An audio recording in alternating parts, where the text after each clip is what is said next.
Hi, welcome to this presentation on electronegativity.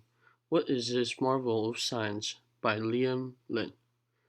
What we are talking about today are here's some of the learning objectives.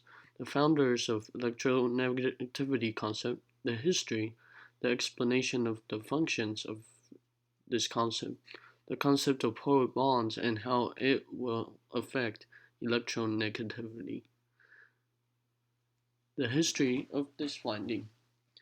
Electronegativity was first discovered by Hans Peter Jorgen Julius Thomson in 1895, though Linus Pauling, yes, the vitamin nut, took credit of the finding in 1932 due to him being America's celebrity scientist, which is just rude.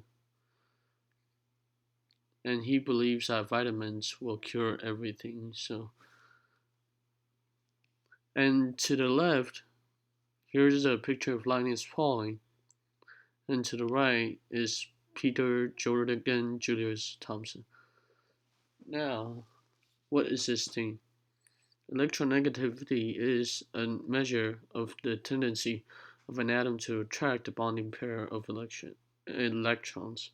There are strong bonds, however, there are also weak bonds.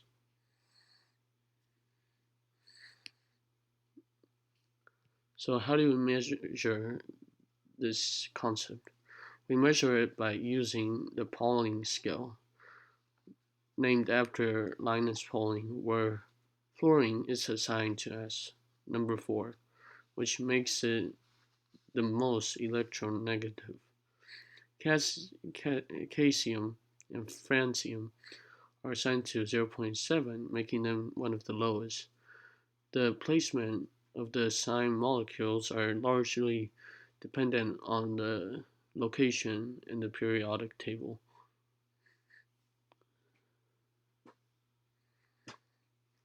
As it can be shown here from left to right, the left portion has the lower numbers and the right portion has higher electronegativity numbers. And different molecules has different electronegativity, and this affects how they interact with one another. And this is where polar bond comes into play. Polar bond, which is a covalent bond in which there is a separation of charge between one and the other atoms.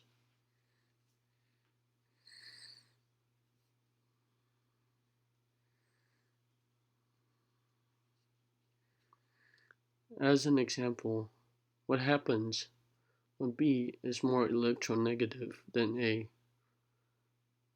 Well, if it is more electronegative than A, then the pair is dragged to B, and A has lost all control.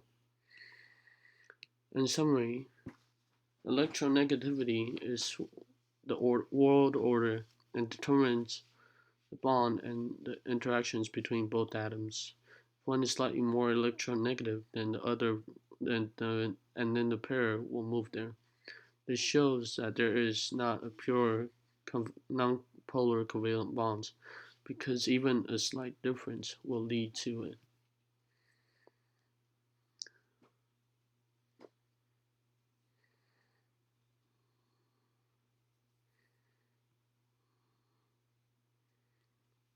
Thank you for listening to my presentation. Stay safe and wash your hands, everyone. Here are my sources.